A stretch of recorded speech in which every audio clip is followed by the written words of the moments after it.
Hello and welcome to our post-match show, second T20 match. Again, the result India wanted, they didn't get it. India batted first after losing the toss and got 148, which I think were again cliche, 20 to 30 run shot. And South Africa at one point looked in a bit of a trouble, but then to a brilliant innings by Henrik Klassen, they managed to win this match with quite a ease. So it just tells you about the depth of that batting and also their bench strength. Today, Klassen was playing in place of, he was replacing Quinton de Kock, and the way he performed today. Sorry, he was. There were two changes, and one of them was Klassen, and delivered, he delivered the goods today. So, what a beautiful performance by South Africa. On the other hand, India has a lot to think about, a lot to go back to the drawing board and figure out. And to talk more about it, I have with me Damini. Damini, how will you sum up the game? From India's point of view, extremely disappointing, and from South Africa's point of view, once again, they have completely run over and ticked all the boxes needed.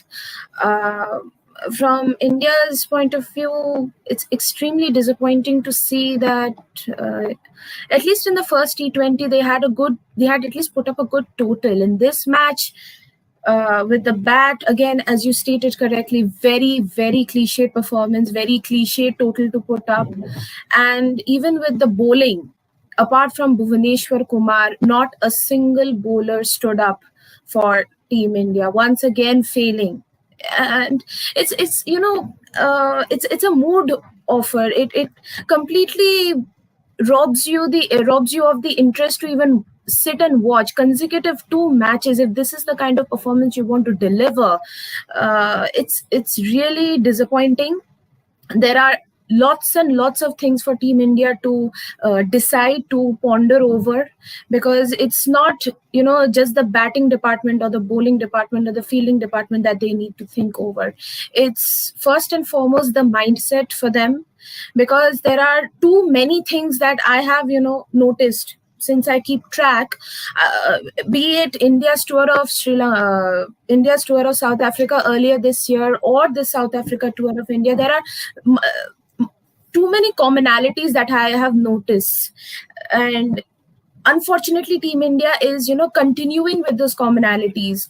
India is not willing to learn from the mistakes that they are doing, and it's the mindset that needs to improve. Extremely disappointing performance from them. As you rightly mentioned, there are a few mistakes which are happening. I think in the last game, India lost because of their bowling, but this game, I think they primarily lost it because of their batting. Although Bhuvnesh Kumar spell brought them back in the game, but still, I think they didn't have enough runs. It was a matter of one big partnership that came between Bubuma and Klassen, and that changed the complexion of the game completely. They got the grip of the match there. I think first look at the Indian batting. Ishan Kishan got a start, didn't convert it into a big one. Shreyas Iyer got a start, didn't convert it into a big one. And at one point, it looked like that India will barely reach 130. But thanks to Dinesh Karthik's some last-minute hitting, they managed to get a respectable total of 148, which was still a fighting total. I think in the top order, some people have to raise their hand and deliver. Very true. Right, India's batting, if we delve into the details, Ruturaj Gaikwad has not been impressive at all, and it's not just this series. We saw him debuting right from the Sri Lanka tour. Even there, he couldn't prove himself. Whatever be the reason, that only he knows, and his team management knows, his captain knows. In this match, twice he has been given the opportunity. He has not lived up to the expectation at all. A job of an opener is to provide a solid partnership. Only Ishan Kishan has managed to do that. Though I would say that Ishan's batting I find a bit cliched. He is more interested in playing those rash shots, those big shots, which really looks good and is useful in a T20 format. But he has to be extremely responsible in being able to stay till the very end, or if not till the very end, at least put up that very good total and give his team that platform to just come and express themselves. Ruturaj is not fitting into the team. I don't see him, let alone as an opener. I don't see him anywhere in the team in from the next match. Though I don't know what the team management will be doing here from here on. Shreyas Iyer, again the lone warrior for Team India. Otherwise, take a look. Rishabh Pant, Hardik Pandya, nobody, just nobody clicking it for India. And on the contrary, compare South Africa's batting. Why is South Africa's batting? Why are the South African batters so confident in their approach? Even after when they were getting choked in their power play, 29 of 3, when Bhuvaneshwar looked as if he would completely rip apart the South African batting. How is it possible that South Africa still looked so confident? Why is it that one replacement that they bring in, Andre Klaassen, he delivers it for the team so confidently? Because the players are backing themselves, they are not losing hope, and they are also not going over the line with their thinking that finally we have the game with us. They are believing in themselves, like till the end we will stay and we will make sure that we are getting over the line, we're getting to the right side of the result. Team India needs to do a lot of thinking, a lot. I think, if you ask me, Ishan Kishan's problem is a little bit of a technical problem. I think it's not a. I think his ability to, there are two ways to play the short ball. In a longer format, you can keep leaving the short ball, knowing well that a Exactly. bowler can Mm, bowl only two balls in an over. mm, But in a shorter yeah. format, you have to score runs.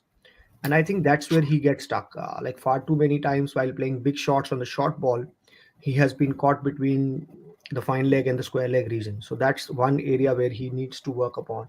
And I think Rituraj Gaikwad, this is a learning curve for him. This is a time when he has to, start thinking that this was the best opportunity he could have got to cement his place in the side. KL Rahul is not Yes. there. Rohit Sharma is not there. They are the both regular openers. So you have an Mm, open field. You know that even if you get respectable 20, 30 on the top of the order, you will play this entire series. But that has not happened with him. So he also, maybe there is something which he needs to work on his game.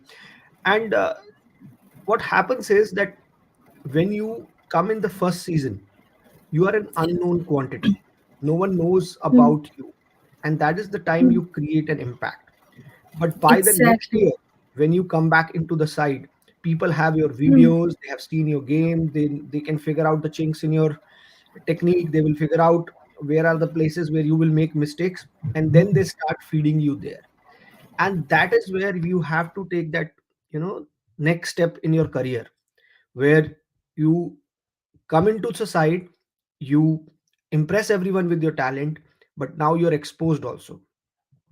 Everyone has weaknesses, every player has weaknesses, and then it's upon you to work on those mistakes. International cricket is a very very, it's a very cruel world, and it is. It they will is.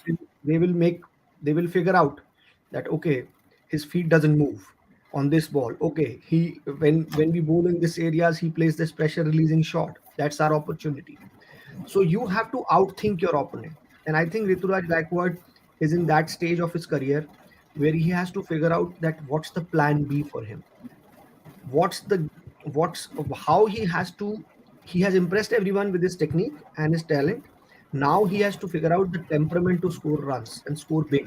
And I'm sure with the help of people like Rahul Dravid and all these people, he will figure that out. He's a quite a talented cricketer, and still he's a newcomer in this side. I would say that, and he should get that benefit of doubt. But I think someone like Shreyas Iyer, someone like Ishan Kishan, someone like Rishabh Pant, knowing fully well that you don't have Virat Kohli, you don't have Rohit Sharma, your Mm, roles change. mm, Like when yeah. Virat and Rohit are there or KL Rahul are there, they Mm, are responsible to anchor the side. Their responsibility is to make sure that one of them stays till the 20th over and others rally around them to score those runs. But mm, when you know that they are not there, then people like Shreyas Iyer, Rohit, uh, Shreyas, Rishabh Pant, Hardik Pandya, they will have to raise their hands. Even Ishan Kishan, and become senior. And then people like Rituraj, people like everyone around them will get those runs. So I think that is not happening. That is the problem right now with the batting. We are glad to join by Joyda. Joyda, Yeah, it's a Nishant, I've disappointing been game. listening to you. I was on hold and I was listening to you. I was backstage, and you hit it spot on. Rituraj will take his time. Ishan Kishan, Rishabh Pant have been given that time, but now it's not Rituraj's responsibility only. He only played 4 balls. Shreyas Iyer, Rishabh Pant, these are the guys. Ishan Kishan, these are the guys who've been playing for India for a while now. Even Hardik Pandya, these are the guys who have to bail him out. You cannot point your fingers at Rituraj Gaikwad. He will need some time for the jump from domestic cricket to international cricket. He will be given some time, as you rightly put. But batting is in shambles. Dinesh Karthik batting after Akshar Patel. I don't know what's going on, man. I got lost today. Yeah, that was a bit of a strange decision, Joyda. Why would you bring Akshar Patel ahead of Dinesh Karthik? Like, what is the message, Mark? That message is that Dinesh Karthik, come what may, will get only 24 balls to play. No, left-hander, right-hander is the only thing I can think of. But what else? Yeah, I I mean, you think haven't got runs that on the must be the board. reason. You haven't got runs on the board. I can understand if the going was really good, you tried something. They weren't runs on the board. It's only because Dinesh DK got them runs at the back end that at least it's a fighting total. Otherwise, it was looking at 117 for 4 in the 18th over.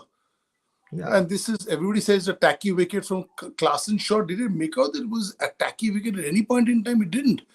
A tacky wicket, generally, Yuzvendra Chahal will eat you up on a tacky wicket. Here, nothing happened. He had his hands on his hips, right, smile on. He said, what else can I do? I've bowled my best. He's just better than me. And this is a very, very good South African team. We always look for names and stars, but it's not about names and stars. You see how good this attack is, their bowling attack, their fielding, their batting. And soon you'll see some of these names in the IPL in the years to come. Klaasen today, there'll be a couple of teams who haven't done well already gunning for him. Look at somebody like a Wayne Parnell. Comes back, bowls Hardik Pandya. He'll be back in the mix for some IPL team. He was there. He was here before. So this is, mind you, I mean, you can't take the South African team lightly just because, Quinton de Kock is not there or AB de Villiers is not there and the past greats are not there. This is a really hard fought team and they will not give you an inch. They will not take an inch, give you an inch. You better play well to beat this team. They're not going to give you anything. Dada, I think you made a very important point. Last year in Dubai, when the T20 World Cup was happening, I think you could see spark in two teams and you could make out that these two teams are on the path to resurgence. Obviously, when you lose greats like AB de Villiers, Dale Steyn, Jacques Callis, it takes some time to regroup and rebuild a side. And same was the case with Sri Lanka, Mahela Jayawardene, Kumara Sangakkara, With Malinga, with all the of these. with the issues South Africa have had, with Yeah, what they put up with, that yeah, also is there. yeah. So, but you could make out very easily that these sides are inching towards becoming formidable units again. And that always happens. Like, when Sachin, Rahul, Lakshman left, it took India 2 3 years to figure out their best test tie team. Then Absolutely. Ajinkya settled, Cheteshwar Pujara settled, Virat led the side well, and then we had that golden patch of 2016 to 2021. I think this South African side, when you know a replacement comes and wins you a match single handedly, that means that group score is rock solid. Yeah.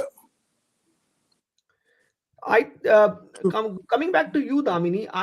What do you think Indian bowlers? I personally feel that the kind of start Bhuvneshwar got India, uh, they couldn't. The difference between both the sides was that South Africa kept taking wickets at regular intervals.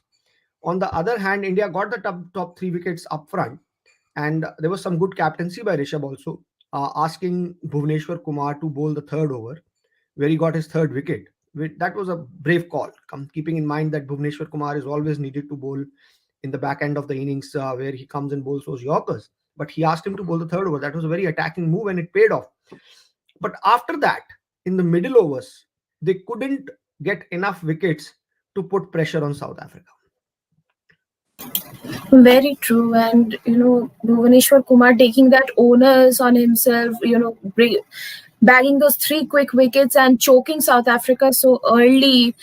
Uh, the other bowlers should have taken responsibility, as you correctly pointed out, that for South Africa it was all the entire bowling attack apart from Tabriz Shamsi.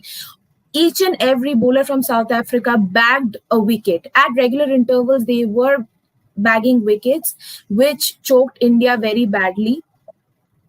And for India, it was only Bhuvaneshwar Kumar doing the job.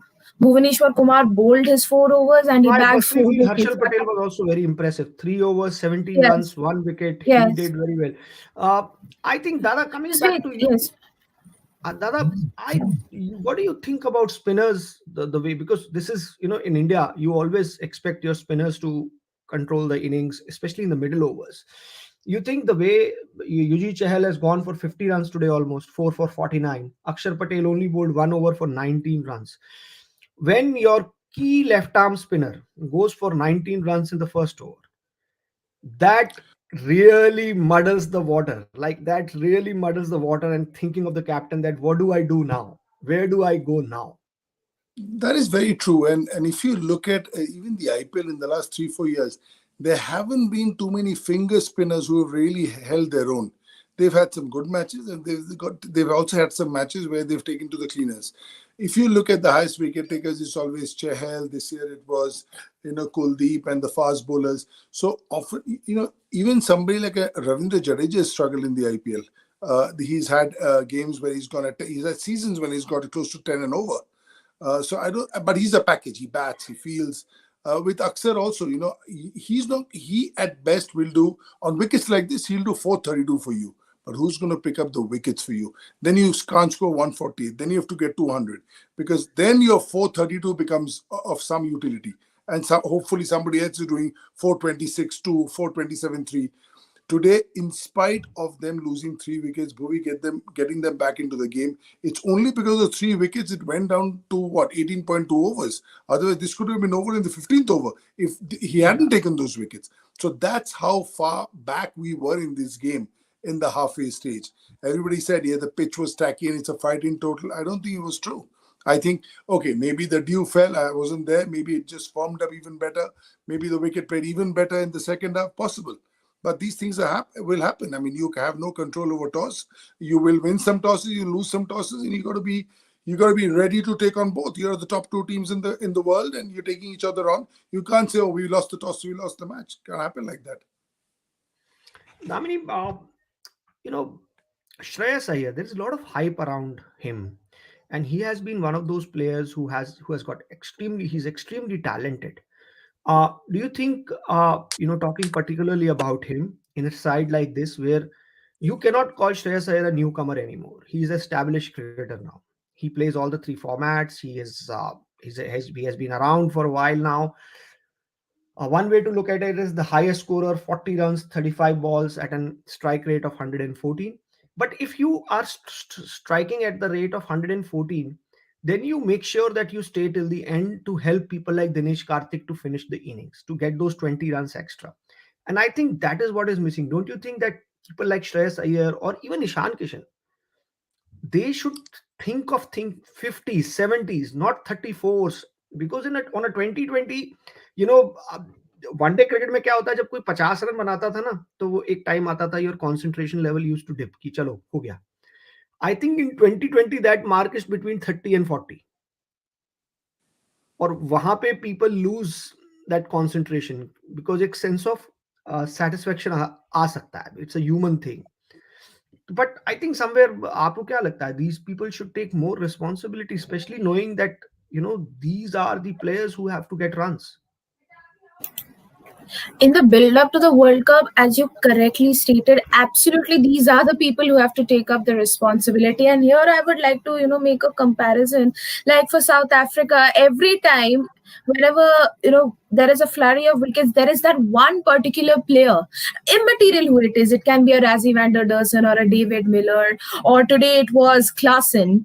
There is somebody who comes up and plays that important innings, that anchor innings, which ensures that South Africa gets over the line. For Team India, unfortunately, nobody, hasn't. These are just two T20s. Nobody till date has played that kind of an anchor innings. For Ishan and Shreyas, yes, they are two people and multiple other people who will in the future make it to the playing 11. Somebody has to take up the responsibility of staying till the end and playing that anchor innings, which will ensure that if India is batting first, they put up a handsome total, and if India is chasing, then India gets over the line at any cost, no matter how tough the situation is. And South Africa has been doing it. Today it was Klaasen. That was a brilliant innings he played. And yes, you have the Asia Cup coming up, and most importantly, you have the T20 World Cup coming up again, and you don't want a repetition of what happened to Team India the previous year. So yes, Shreyas Iyer, Ishan Kishan, all these players who have the talent and have the potential in them need to take up that responsibility, study themselves well, practice hard, and take up that initiative to stay till the end and play those anchor innings whenever required. Yeah, Damini, you make a good point over there in the sense that, okay, the bowlers did the job and then Klaasen did the job. So in the first Yes, one, the batters did the job, but the bowlers did not do the job, which is why didn't India do the lost. job. Okay? Hmm. So today, the batters didn't do the job and the bowlers tried their best. The runs weren't enough for today. So we are not having our batting unit and bowling unit both firing in together. Yes, And unless they fire yes. together in some capacity, you're not going to win the game. Hmm. The Hmm. batting, if the batting unit fires at 100%, if the bowling fires at 70, 80, you'll get by. But if the batting is at 100%, if the bowling is at 40%, you're going to win. And that's what happened in the last game. All the departments have to equally contribute. Even if not equally, if one is super, it was like Yes. the batting was in the first game. It was superb. But the bowling was really shoddy. If it was even above average, we would have got through. Maybe a close one, but we would have got through. If the bowling was Very. really good, then we would have won with the canter. See, Mhm. what today South Africa did, but they bowled really well and they batted well, in spite of being, what, 3 down for nothing. So when you are very good with the ball and very good with the bat, then you should win the game, right? Absolutely true. Joyda, going forward, as a as a team management, will there be a temptation to make some changes in the bowling department, especially knowing fully well that you have Umran Malik, you have Arshdeep sitting on the bench, you have Bishnoi sitting on the bench. So, what do you think the kind of changes India can make? I personally feel that to bring some X factor in Indian bowling, I would unleash Umran Malik now. See, the fast bowlers have done well. Okay, Bhubaneswar 4-13-4, Avesh 3-17-0, Harshal 3-17-1. So Umran has to only replace one of these three. Okay, Hardik plays as the all-rounder, so he's there. Yeah. It's a worry is Chahal and Aksar. Yeah. Okay, so you can get Umran Malik in. I don't see us playing with four seamers. We are not a four-seamer team. These are not four-seaming conditions. We're playing at home, so that's the only thing. Because it's good to see Bhuvi back because I think we need him in the World Cup. I think somebody Mm. who can bowl under pressure. You've seen him from close. Somebody who can bowl under pressure. For me, bowling under pressure or batting under pressure is the foremost quality that selectors or management looks at players. Everybody's good at that level. Otherwise, they wouldn't have been here. But who can handle the pressure? Who can bowl 2 overs 20 and who can go and bowl that 19th over and give 9 runs or 8 runs and give 12 runs to the guy bowling the last over. So as far as these three are concerned, I wanted Umran Malik to play in the first game as well. I said that on air with you, Nishant. But right now, with the three seamers doing well, I don't know where he can come in. What can happen is they can give Bishnoi a game, but then again, it's also about taking confidence away from Chahal because you need Chahal to come through. In Australia, in those big boundaries, he'll be a handful. And he hasn't looked at his best for some reason. I don't know if he's tired. He hasn't spun the ball. He's somebody who spins the ball everywhere on any wicket. But this time, in both these games, he hasn't done that. So I don't know whether it's fatigue or lack of form, but he is very, very essential for us because among the spinners, I look at him as the wicket taker. I look at him like three. Even if he goes for 35, 40, he takes 3 wickets. And unless you take wickets, you can't win cricket games. You can't. You just How can't. about bringing in someone like Deepak Huda, off spinner option against David Miller, and You you can replace you him with could. Akshar Patel? Yeah, but I don't think he's a 4 over bowler yet. I think he's a batsman who bowls. But then Aksar Hardik can is a bowl bowler those who two bats. overs for you. Yeah, I think Aksar is a bowler who bats and Huda is a batsman who bowls. So I don't think you can bank on him, not with this strong South African team, for him to bowl four overs day in and day out. He'll be a lovely guy to have at number the sixth bowler. A batsman who Hmm. can also bowl. Miller comes. you throw the ball to him like No, that. but I think it also shows that team management still doesn't have confidence that Hardik Pandya will bowl his 2 overs. Like then you Yeah, can have that is, him. That you yeah, can because have him. That like they're if still Deepak Huda is sort of, bowling, if Deepak Huda yeah. is bowling well, you ask him to bowl 3 overs. Ask Hardik to bowl 1 over. If Hardik is bowling well, ask Hardik to bowl 3 overs. Let Deepak bowl 1 over. You can complete those overs, but I think that will bring little variety, as you rightly No, no, said, I because agree with you. I agree with you on that. But in these two games, the bowlers have been taken to the cleaners. So then you actually want to take you want to get an extra bowler in. So ideally, there should be another guy who should be able to bowl. That generally happens in the Indian team. When in the 11, there'll be another guy who can also bowl. That's missing now because some of the key players are missing. But you'll have another guy who can bowl. Hardik sometimes used to be the fourth seamer in the team in England, in Australia, and you would have two spinners. So, yeah, this is worrying times. Yeah, one is that the batting hasn't taken off. Second is that your key bowlers are getting carded. Chair is a very important cog in this field for Indian cricket. Going forward, just not this tournament. Going forward, he's very, very important for us. And the way he came back in the IPL, got form. I thought he's turned the corner. And maybe you're right. Maybe but the pre-match we're talking about being tired and jaded. Maybe that's happened. Maybe he needs a break. I think just because before we wrap up the show, I think there is a silver lining in all this. And the silver lining is that it also gives team management, the senior players, the entire Indian team infrastructure, a good opportunity to look at the areas they need to figure out. And they still have like a lot of T20 cricket ahead of them before. I am calling every match as a road to Australia. Yeah, So true. you are going to West Indies, you're playing Asia Cup, right now, you're playing against South Africa, so you have a lot of 2020 games against good sides. It's not that you're playing, uh, you know, not so very good 2020 sides. You would be facing Sri Lanka, who are look what they are doing against Australia. Like, phenomenal innings by Dashunka the other day against South Australia, and West Indies is always formidable in this format. Then in T20, you will also meet Bangladesh. You will also meet Pakistan in Asia Cup. So these are all good sides, and it will be a great time for Indian cricket to figure out their best 2020 combination. Uh, so on that note, I would like to wrap up. Thank you, Dhamini. Thank you, Joyda, for joining us, Pleasure. and let's hope Pleasure. that the next match we have a different result, and we will see. Thanks for joining all the fans who are watching this live coverage, and hopefully in the next game, Indian team will do well and at least try to make a comeback in the series. For now, that's it. Thank you very much. Thank Thank you. you so much. Thank you.